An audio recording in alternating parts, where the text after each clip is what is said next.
ಹೊರಗಡೆ ಮಾರ್ಕೆಟ್ ಅಲ್ಲಿ ಎಷ್ಟೇ ವಿಧವಿಧವಾಗಿರುವಂತ ಸಾಂಬಾರ್ ಪೌಡರ್ ಬಂದ್ರು ಅಜ್ಜಿ ಅಮ್ಮ ಹೇಳ್ಕೊಟ್ಟಿರುವಂತ ಸಾಂಬಾರ್ ಪೌಡರ್ ರೆಸಿಪಿನ ಮರೆಯೋಕ್ಕಾಗತ್ತಾ? ನಾನು ಯಾವಾಗಲೂ ಮನೆಯಲ್ಲಿ ವೆಜ್ ಸಾಂಬಾರ್ ಪೌಡರ್ ಆಗಿರ್ಬೋದು, ನಾನ್ ವೆಜ್ ಸಾಂಬಾರ್ ಪೌಡರ್ ಆಗಿರ್ಬೋದು ಮನೆಯಲ್ಲೇ ಪ್ರಿಪೇರ್ ಮಾಡ್ಕೊಳ್ತೀನಿ.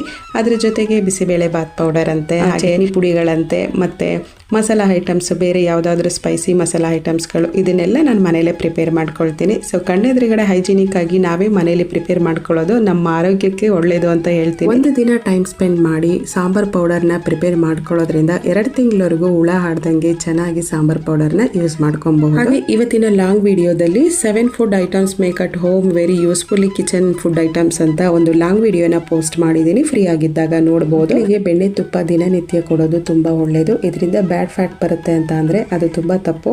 ಗುಡ್ ಫ್ಯಾಟೇ ಇರುತ್ತೆ ಬೆಣ್ಣೆ ತುಪ್ಪ ಕೊಡೋದ್ರಿಂದ. ಮಕ್ಕಳು ಕೂಡ ತುಂಬಾ ಹೆಲ್ದಿ ಆಗಿರ್ತಾರೆ. ಲಾಂಗ್ ವಿಡಿಯೋನ ಹೈಪ್ ಮಾಡೋದನ್ನ ಮರಿಬೇಡಿ. ಹಾಗೆ ನನ್ನ ಚಾನೆಲ್ನ ಸಬ್ಸ್ಕ್ರೈಬ್ ಮಾಡಿಕೊಂಡು ಪಕ್ಕದಲ್ಲಿರುವ ಬೆಲ್ ಐಕನ್ ಕ್ಲಿಕ್ ಮಾಡಿದ್ರೆ ನಾನು ಹಾಕೋ ಎಲ್ಲ ವಿಡಿಯೋ ನೋಟಿಫಿಕೇಶನ್ ನಿಮಗೆ ಬರುತ್ತೆ. Thank you for watching.